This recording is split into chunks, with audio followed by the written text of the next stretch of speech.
नमस्कार, बहुत स्वागत आप सभी का। मैं हूं आपके साथ खबर।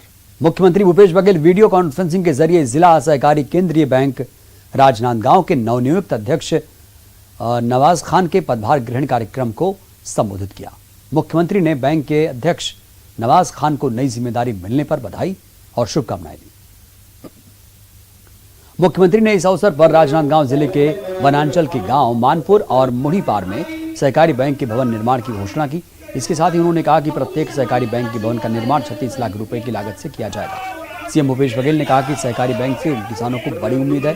ग्रामीण अर्थव्यवस्था को स्वावलंबी बनाने के लिए सहकारिता आंदोलन के विस्तार और इसे और अधिक मजबूत बनाने की जरूरत है। किसानों के साथ साथ मजदूरों, गौपालकों, वनांचल के आदिवासी भाई बहनों को भी सहकारी बैंकों से जोड़ा जाना चाहिए, जिससे उन्हें भी बैंक की सुविधाओं का लाभ मिल पाए।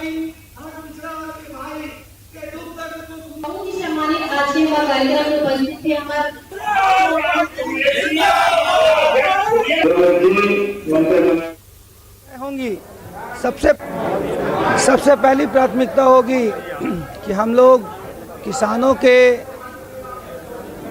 जो भी समस्याएं होंगी, सबसे पहली प्राथमिकता होगी, क्योंकि जिला सहकारी बैंक किसानों से जुड़ा बैंक है और किसानों के हर सुख दुख में हम कैसे उनके साथ खड़े हो सकते हैं। केंद्रीय बैंक राजनांदगांव एक बड़ी संस्था है। 222 समितियां इसके अंतर्गत है, 41 ब्रांच हैं, 300 किलोमीटर की लंबाई है। बहुत सोच समझकर ये जिम्मेदारी मुख्यमंत्री जी ने इनको दिया है। उम्मीद करते हैं कि बहुत अच्छा काम ये करेंगे। लघु वनोपज का पूरे देश में जो खरीदी हुई है उसका 74% अकेले छत्तीसगढ़ ने खरीदा है, 154 करोड़। टोक्यो ओलंपिक की बात करेंगे, जहां भारत को पहला पदक मीराबाई चानू ने जिताया। वेट लिफ्टिंग में चानू ने सिल्वर मेडल जीतकर कमाल कर दिया। इस तरह से 21 साल बाद भारत को वेट लिफ्टिंग में मेडल मिला है। 49 किलोग्राम में चानू ने मेडल जीता। सीएम भूपेश बघेल ने मीराबाई चानू को सिल्वर मेडल जीतने पर उन्हें बधाई और शुभकामनाएं दी। उन्होंने कहा कि भारत देश आज विश्व पटल पर गौरवान्वित हुआ है। इस समय हर भारतवासी स्वयं को विजेता महसूस कर रहा है।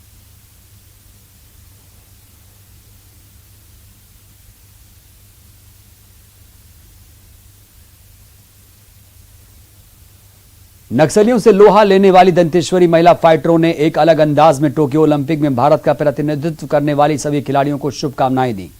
दंतेश्वरी फाइटर्स की महिला कमांडो बस्तर के जंगलों में देश विरोधी माओवादियों के खिलाफ अपना दमखम दिखा रही हैं। वैसे ही देश के खिलाड़ी टोक्यो ओलंपिक में अपना दम दिखाएं और जीत के साथ शान से तिरंगा लहराएं, ये संदेश दिया गया।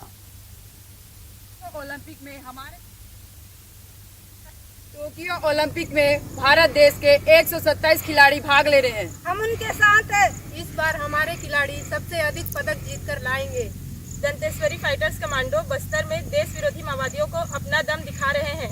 हमारे देश के खिलाड़ी भी पूरे विश्व को अपना दम दिखाएं और जीत कर आए हैं जो कर रहे करके दिखाएंगे। जीत की बाजी खेल का अपना तिरंगा लहराएंगे। ये है हमारा विक्ट्री पंच। रायपुर एयरपोर्ट पर कांग्रेस का विरोध प्रदर्शन देखने को मिला। आपको बता दें कि पीएल पुनिया के स्वागत के लिए कांग्रेस कार्यकर्ता एयरपोर्ट पहुंचे लेकिन एयरपोर्ट पर सिर्फ 4 लोगों को अंदर जाने की अनुमति मिली। इस अनुमति से नाराज होकर छत्तीसगढ़ कांग्रेस अध्यक्ष मोहन मरकाम ने एयरपोर्ट के अंदर जाने से मना कर दिया और एयरपोर्ट प्रोटोकॉल ऑफिसर से मामले में शिकायत दर्ज कराई है।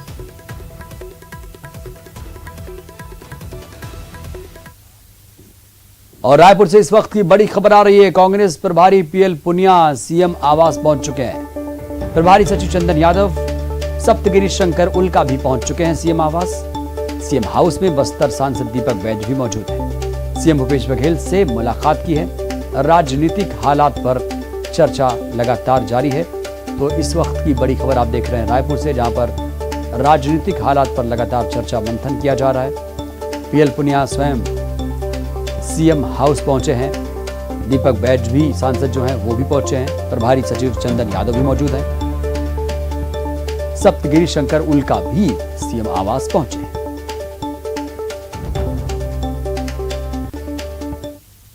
किसान आंदोलन मामले में किसानों पर केंद्रीय मंत्री मीनाक्षी लेखी की टिप्पणी पर छत्तीसगढ़ के कृषि मंत्री ने विरोध जताया।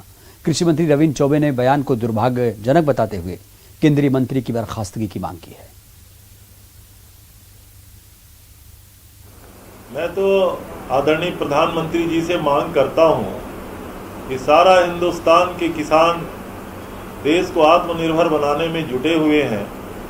पूरे हिंदुस्तान के खाद्यान्न की समस्या को निदान करने का काम किसान करते हैं और ऐसे अन्नदाताओं के ऊपर उनके केंद्रीय मंत्री की इस ओछी टिप्पणी के कारण उनको केंद्रीय मंत्रिमंडल से बर्खास्त कर दिया जाना चाहिए। देखिए, किसान आंदोलन अब किसान आंदोलन नहीं रह गया है और कुछ संगठित लोगों का, कुछ संगठित गिरोह का कहीं न कहीं वो राजनीति करने का माध्यम बन चुका है और हमने देखा है किसान आंदोलन के दौरान किस तरीके से राष्ट्र विरोधी ताकतें वहां पर सक्रिय। छत्तीसगढ़ की सियासत एक बार फिर गरमा चुकी है। आज खाद की कमी को लेकर बीजेपी ने पीसी की और सरकार पर जमकर निशाना साधा। पूर्व कृषि मंत्री बृजमोहन अग्रवाल ने सरकार पर नाकाम होने का आरोप लगाया है। उन्होंने कहा कि सरकार किसानों को ना तो खाद दे पा रही है और ना ही बिजली। उन्होंने ये भी कहा कि केंद्र से समय पर सभी चीज की सप्लाई की जा रही है, लेकिन इसके बावजूद सरकार किसानों के खाद देने में नाकाम हो रही है।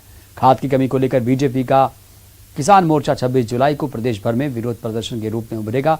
बीजेपी के आरोपों पर कांग्रेस ने पलटवार किया। कांग्रेस ने कहा कि केंद्र सरकार के कारण ही प्रदेश के किसानों को खाद नहीं मिल पा रही है।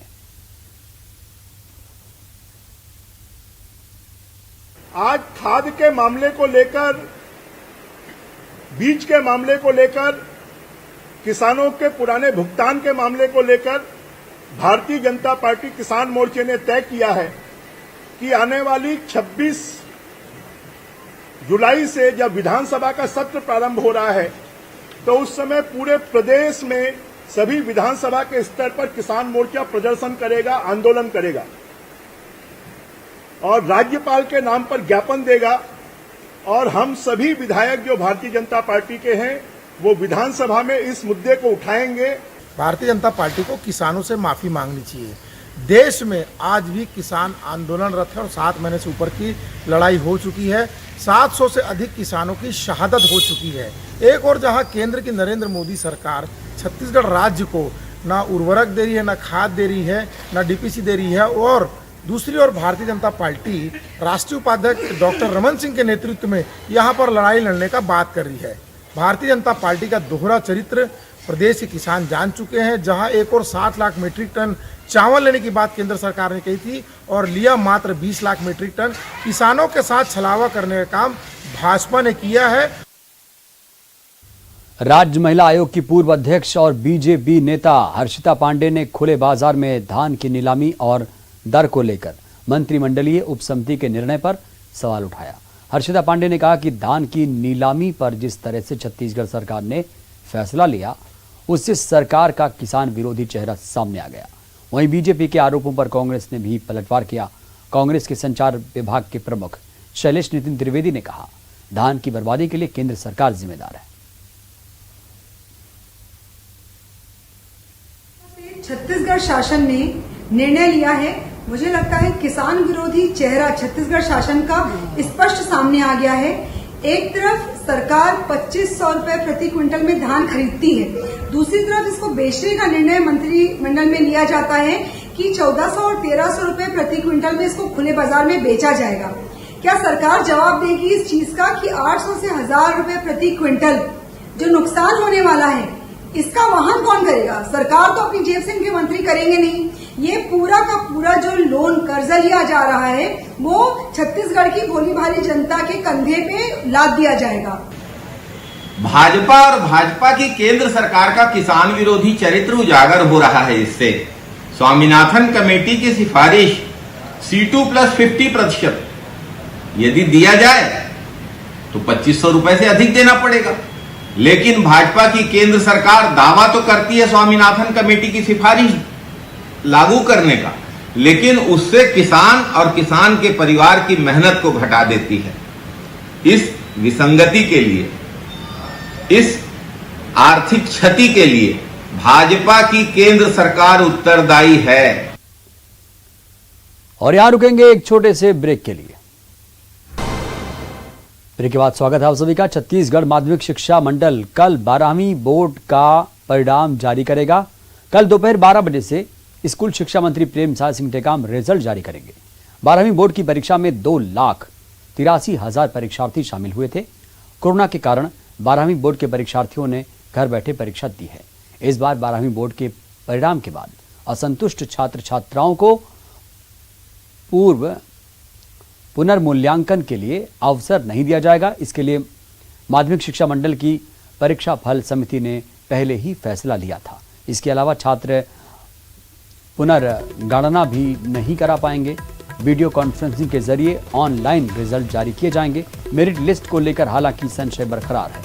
रिजल्ट जारी होने से पहले बोर्ड की बैठक में मेरिट लिस्ट को लेकर अंतिम फैसला लिया जा सकता है। कल रिजल्ट आप देख सकेंगे www.cgbscnic.in पर और www.hindi.news18.com पर आप रिजल्ट देख सकते हैं।